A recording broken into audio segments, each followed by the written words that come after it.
Y como después de un siglo sin subir ningún video, retomamos esta serie justo en donde se quedó, a punto de presentar los últimos capítulos de esta serie El Leviatán.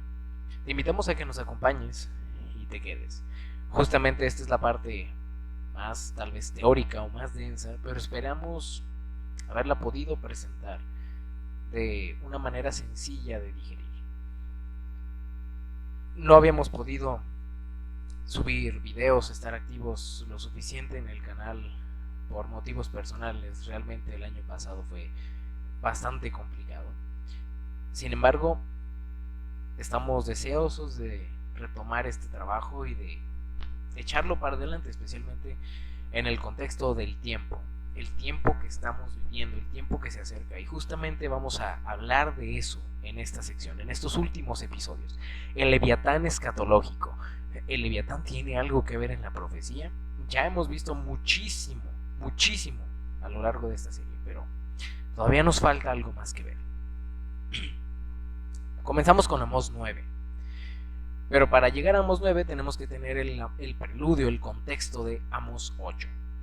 No lo vamos a leer todo, la parte pesada la vamos a dejar para más adelante. Sin embargo, es digno de resaltar ciertas partes o ciertos versículos. Esto es lo que el Señor y Dios me mostró, una canasta de fruta madura. Y me preguntó, ¿qué ves, Amós? Una canasta de fruta madura, respondí. Entonces el Señor me dijo, ha llegado el tiempo de que Israel caiga como fruta madura. No volveré a perdonarlo. Amós 8, del 1 al 3, en la Nueva Versión Internacional. Especialmente elegí esa versión por cómo traduce la fruta madura. Hay otras versiones también actuales que traducen es tiempo de que Israel caiga como fruta madura porque ya está maduro para recibir el castigo. No lo volveré a perdonar. Lo que quiero resaltar aquí, en estos textos, a lo largo de lo que hemos visto sobre el carácter de Dios, es que Dios castiga hasta que hay un nivel de madurez en la maldad y en la mente. O sea, tú puedes cometer una maldad, pero a lo mejor mentalmente todavía no estás lo suficiente maduro o consciente para poder asimilar el castigo que vas a recibir.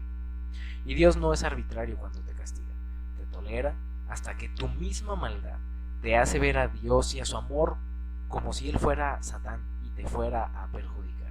Eso es la blasfemia contra el Espíritu Santo o el pecado imperdonable, que ya presentamos un video donde dijimos que no existe. Te recomendamos que lo veas para que no te quedes con la duda de qué queremos decir cuando decimos que no existe. La realidad es que no hay un pecado que Dios no perdone. Ahora, Amós continúa inmediatamente después de decir que va a castigar a Israel ya estando maduro con este versículo. Y los cantores del templo gemirán en aquel día, dice Jehová, el Señor. Muchos serán los cuerpos muertos, en todo lugar los echarán fuera en silencio.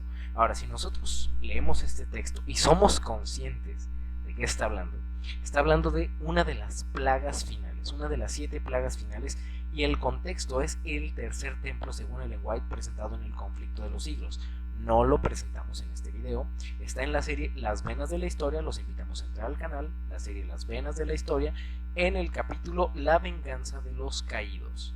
Ahí presentamos eso, cómo el tercer templo va a ser una realidad y especialmente estamos entrando en este año. Ya hemos presentado también las profecías judías de que para este año seguramente se caen las mezquitas o algo por el estilo. Veremos si eso es así. Vemos cómo Amós aquí nos pone en situación. La plaga donde los cantores del templo van a gemir. Entonces, ¿de qué nos está hablando Amós 8? Bueno, de que Dios va a castigar a su pueblo Israel cuando esté maduro y ese castigo va a ser una de las plagas. Ahora, avanzamos al versículo 4. Oíd esto, los que explotáis a los menesterosos y arruináis a los pobres de la tierra. ¿No? Los mercaderes de la tierra, las sociedades secretas, ya hemos hablado mucho de eso en otros episodios, diciendo, ¿cuándo pasará el mes y venderemos el trigo y la semana y abriremos los graneros del pan y achicaremos la medida y subiremos el precio y falsearemos con engaño la balanza para comprar los pobres por dinero y los necesitados por un par de zapatos y venderemos los desechos del trigo?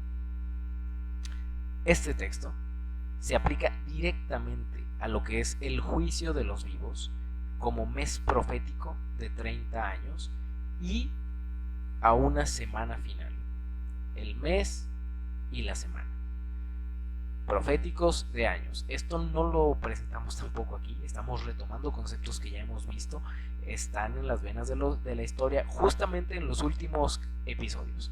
Pueden revisar en el capítulo titulado El 11 de septiembre y el juicio de los vivos, el descenso del cuarto ángel. De ese capítulo en adelante van a encontrar a lo mejor lo más relevante para este capítulo.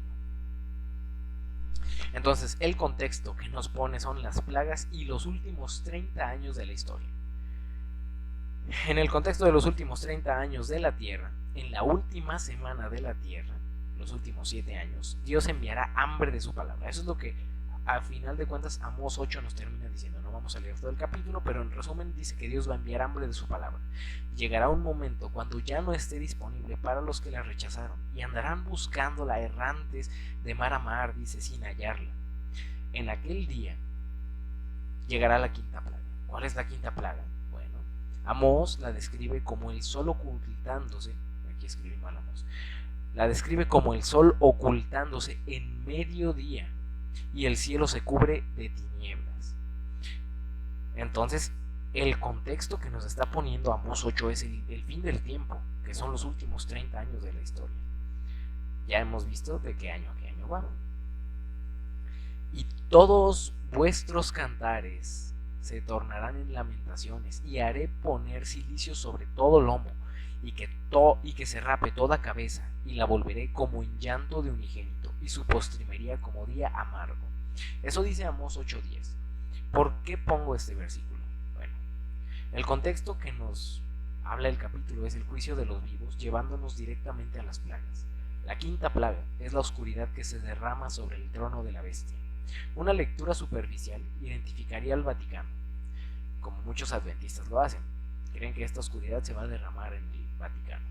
Pero los cantores del templo que gemirán y se lamentarán están en el tercer templo.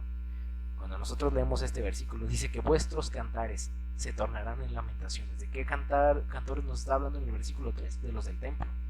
Y haré poner cilicio sobre toda cabeza, el día se tornará como llanto de primogénito, día amargo, etcétera, etcétera. El día, y esto es el día que se oscurece. Entonces, ¿de qué plagas y de qué lugar nos está hablando? En este contexto, su llanto será como por el unigénito, esto es, por Cristo.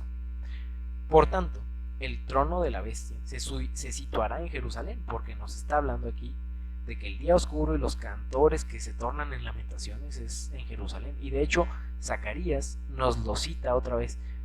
Parece que aquí la cita salió incompleta, pero dice: y derramaré sobre la casa de David y sobre los moradores de Jerusalén espíritu de gracia y de oración, y mirarán a mí, a quien traspasaron.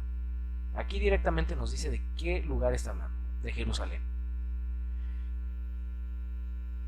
Dice: mirarán a mí, a quien traspasaron, y llorarán, como se llora por hijo unigénito, afligiéndose por él como quien se aflige por el primogénito. Entonces, Amós 8:10 nos está hablando de ese día amargo que va a ser el llanto de un unigénito con las plagas en Jerusalén. Pero ¿qué no dice que va a derramar gracia sobre ellos? Este llanto que tienen no es de arrepentimiento necesariamente, pero sí se va a derramar gracia, y va a haber algunos que lo van a llorar, digamos, para arrepentimiento, pero antes de las plagas. Ahora sí llegamos a Amós 9. ¿Por qué? Porque tiene la continuidad. Vi al Señor que estaba sobre el altar y dijo: derriba el capitel y estremézcanse las puertas y hazlas pedazos sobre la cabeza de todos, y al postrero de ellos mataré a espada. No habrá de ellos quien huya, ni quien escape. Aunque cavasen hasta el Seol, de allá los tomará mi mano. O los que se oculten en la tumba, en la muerte, de allá los tomará mi mano. Aunque subieran hasta el cielo, de allá los haré descender. Qué interesante, ¿no? Elon Musk planea irse a vivir al espacio. No sé, esto es lo que me hace pensar este versículo, pero dice Dios que aún si se fueran, Él los va a traer de regreso. Si se escondieren en la cumbre del Carmelo, allí los buscaré y los tomaré.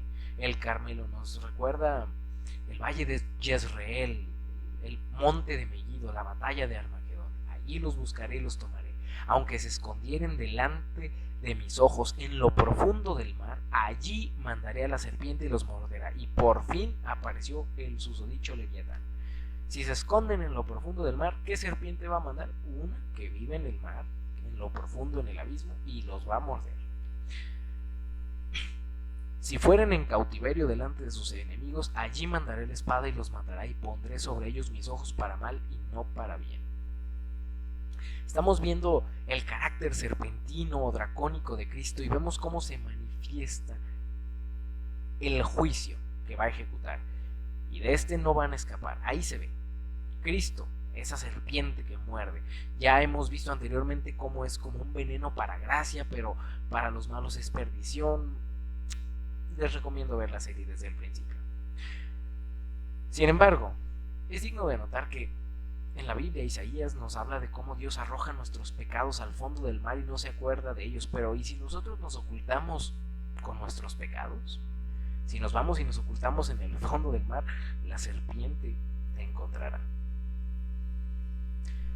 Ya estamos en Amós 9. Continuamos con lo que nos dice Amós 9. Vemos que la ira de Dios se manifestará en las plagas. Y aún antes va a haber castigos que van a ser correctivos. Las plagas ya son una retribución directamente. Pero antes Dios va a enviar esta ira, estos castigos que son para que nosotros rectifiquemos. Ya hemos hablado de la ira de Dios a lo largo de esta serie. Y la realidad es que la ira de Dios es puro amor. Depende de cómo tú lo veas. Son esas pruebas, esas dificultades para que tú veas qué es lo que tienes que cambiar, qué tienes que entregar, de qué tienes que desprenderte. Pero, bueno, vemos que también llega esta ira que es retributiva en las plagas. Ese dragón se manifiesta en su venida con fuego y derrite la tierra. De hecho, si seguimos con la lectura de Amós 9, así nos describe que Jehová es el que toca y derrite la tierra. Ese es el carácter dracónico de Dios, la serpiente.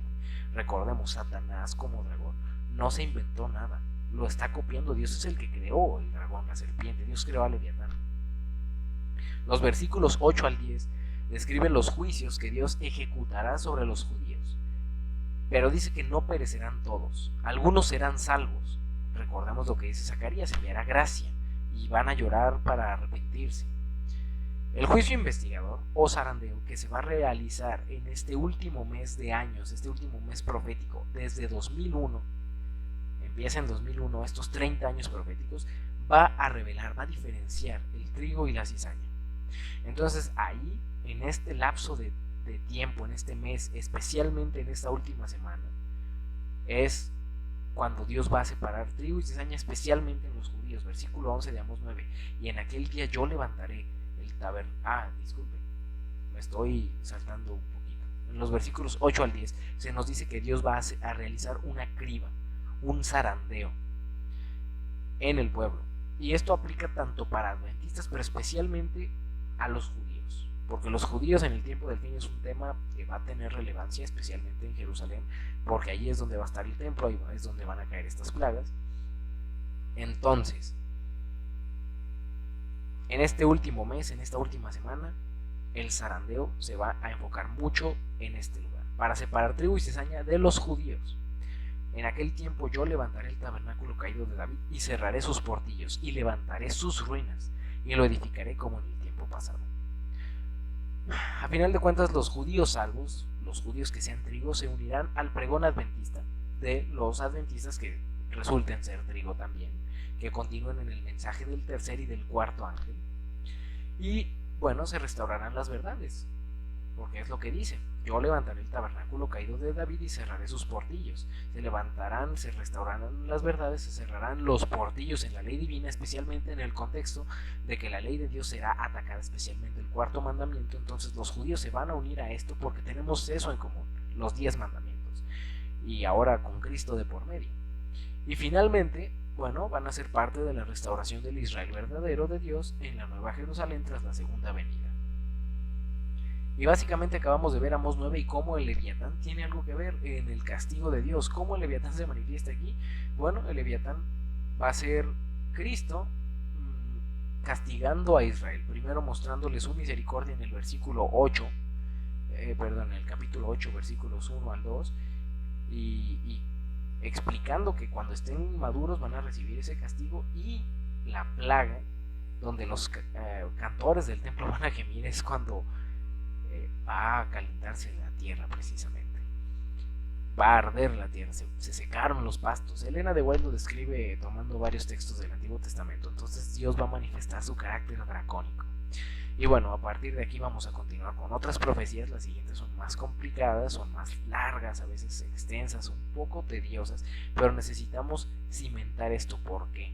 Porque el Leviatán va a despertar. El Leviatán en el tiempo del fin va a despertar y va a cumplirse, a cumplir unas profecías que corresponden precisamente a este tiempo. Y vale la pena saberlo, porque los adventistas no te lo van a enseñar. ¿Por qué? Porque han perdido la literalidad de ciertas profecías. Entonces, en los próximos episodios nos vamos a enfocar en eso. Profecías contra Egipto desde Ezequiel 29, lo veremos en el siguiente episodio.